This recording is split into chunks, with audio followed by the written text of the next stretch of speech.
you get a flutter in your heart. And when you get it, you better buy the piece because you're going to dream about it.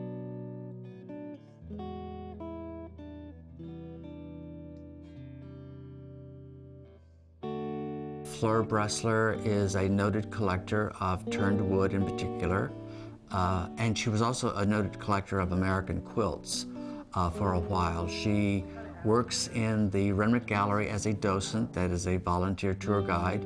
Now the theme in this room is craft, minimal and expressive.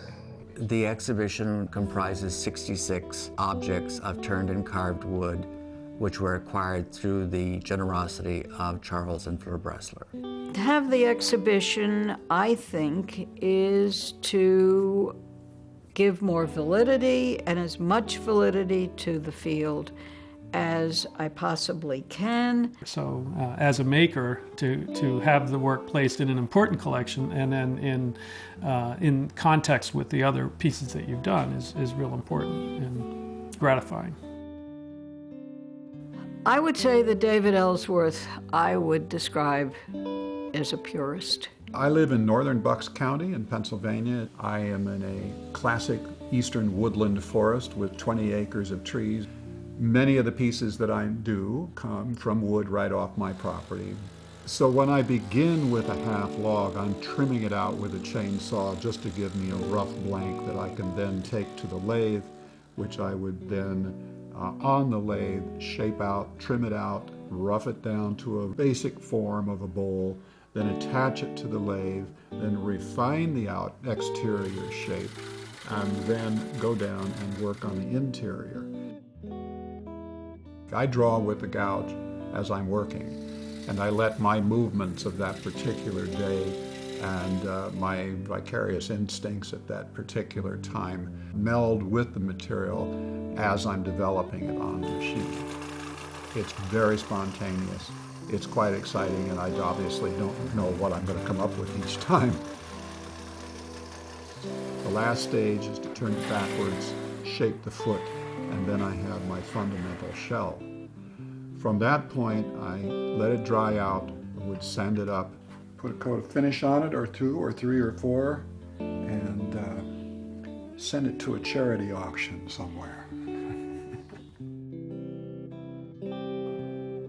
She's not just a collector, she's a researcher, and she has a mental draw to these objects, including the individuals who made the objects, where she acquired them, why she acquired them. You just walk up to a piece and she'll come over and tell you a story about it, and I think that's really neat. You know, it means that much to her. This is not a museum. Almost every item that we have can be picked up, can be touched, can be moved, can be rearranged, and it can be felt. There's not one work in their collection that would begin to approach an outrageous, exorbitant price. The work it's very, not just approachable, but it is what it is. It's turned wood, and I think it's easily understood once you give into it and become a part of it.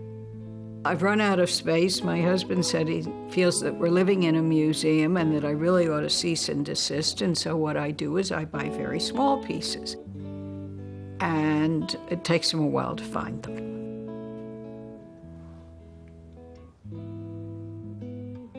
Why am I an artist?